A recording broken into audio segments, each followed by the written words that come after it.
సంగారెడ్డికి చెందిన శ్రీ జ్యోతిర్వస్తు విద్యాపీఠం ఆధ్వర్యంలో శ్రీరామ యాత్రను ప్రారంభించారు. 16వ తేదీన పోతిరెడ్డిపల్లి చౌరస్తా నుంచి పసల్వాది వరకు శిలా శోభయాత్ర జరుగుతుందని చెప్పారు.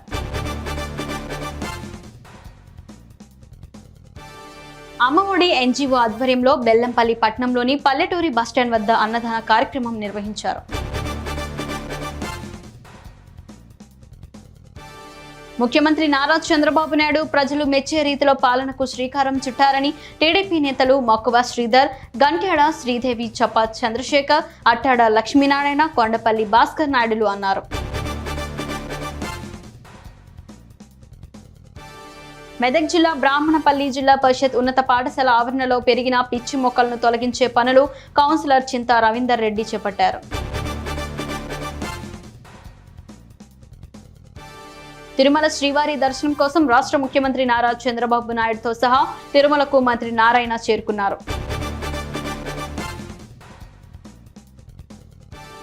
సూర్యాపేట జిల్లా కేంద్రం స్థానిక ప్రభుత్వ జూనియర్ కళాశాలలో తెలంగాణ ట్రాన్స్ డిస్కమ్స్ ఇంటర్ సర్కిల్ వారికి కబడ్డీ, చెస్ టోర్నమెంట్ నిర్వహిస్తున్నారు. జూన్ 13, 14న నిర్వహిస్తున్నారు.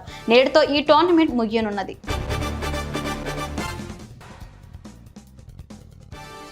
గుంటూరు జిల్లా పొన్నూరు పట్టణంలో చెత్త వ్యర్థాలను వేసే డంపర్లు గత 2 ఏళ్లుగా శిథిలావస్థకు చేరాయి. చెత్తను లారీల ద్వారా తరలించాలంటే తీవ్ర ఇబ్బందులు ఎదుర్కొంటున్నామని మున్సిపల్ కార్మికులు ఆరోపిస్తున్నారు. అధికారులు స్పందించాలి. నగరంలో ఆర్టీఏ అధికారులు స్కూల్, కళాశాల బస్సులపై మరోసారి కొరడ చూపించారు. ఎల్బీ నగర్లో రవాణా శాఖ అధికారులు ప్రత్యేక డ్రైవ్ నిర్వహించారు.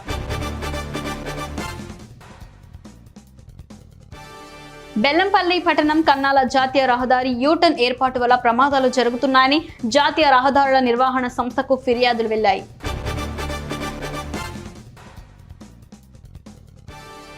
బీబీనగర్ మండలం కొండమడుగు ప్రభుత్వ పాఠశాలలో ప్రొఫెసర్ జయశంకర్ బడిబాట కార్యక్రమం నిర్వహించారు.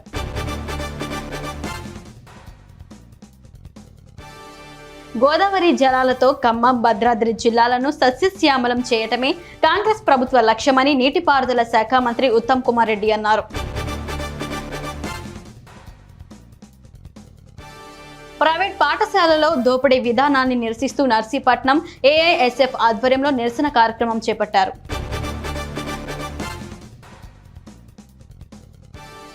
ఎన్నికల్లో ఇచ్చిన హామీ మేరకు ఆర్టీసీని ప్రభుత్వంలో విలీనం చేసి యూనియన్లను పునరుద్ధరించాలని ఏఐటియుసి కొమురం భీం జిల్లా ప్రధాన కార్యదర్శి బోగే ఉపేందర్ డిమాండ్ చేశారు. రాయకల్ పట్టణంలో ధర్మ జాగరణ సమితి ఆధ్వర్యంలో భక్తి శ్రద్ధలతో నగర సంకీర్తన కార్యక్రమం నిర్వహించడం జరిగింది. బస్తీలో తిరుగుతూ శ్రీరామ రామనవమ జపం చేస్తూ భక్తి కార్యక్రమాల్లో అందరూ పాల్గొనాలని తెలియజేయడం జరిగింది.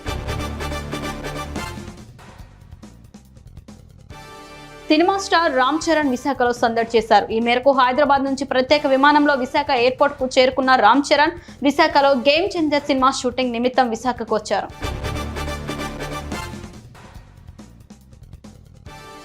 ఆశా కార్యకర్తలకు కనీస వేతనం చెల్లించాలని సిఐటియు కొమురం భీం ఆసిఫాబాద్ జిల్లా నాయకులు డిమాండ్ చేశారు.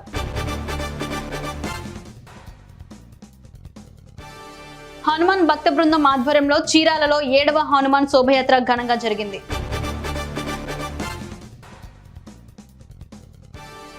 ల్యాండ్ టైటిల్ యాక్ట్ రద్దు నిర్ణయాన్ని స్వాగతిస్తూ రాయదుర్గం పట్టణంలో లాయర్లు సంబరాలు చేసుకున్నారు.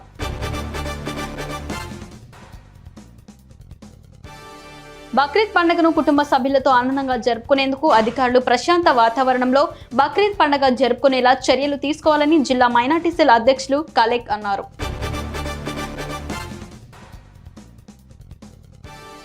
యాదాద్రి భువనగిరి జిల్లా దేశవ్యాప్తంగా రక్తదాన దినోత్సవం సందర్భంగా జిల్లా భువనగిరి ప్రభుత్వ ఏరియా ఆసుపత్రిలో డాక్టర్లు రక్తదాన శిబిరంలో పాల్గొని రక్తదానం చేసి అందరికీ ఆదర్శంగా నిలిచారు.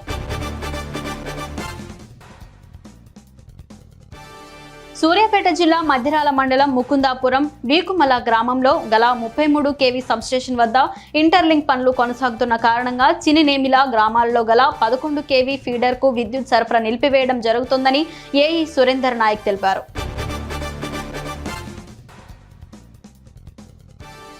3 నెలల క్రితం రైతులను నమ్మించి పోస్టల్ ఖాతాలో ఉన్న పత్తి డబ్బులను Adilabad post office payment bank manager మాయం చేసిన విషయం తెలిసిందే. ఈ మేరకు రైతుల డబ్బులను జిల్లా అధికారుల చొరవతో వారికి అందాయి.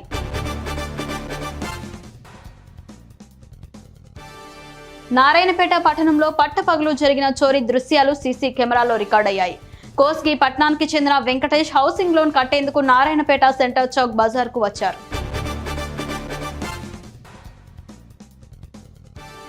ప్రపంచ రక్తదాతల దినోత్సవం జూన్ 14ను పురస్కరించుకుని వేములవాడ పట్టణంలోని మొదటి బైపాస్ రోడ్లో యువ ఫౌండేషన్ ఆధ్వర్యంలో రక్తదాన అవగాహన ర్యాలీ నిర్వహించారు.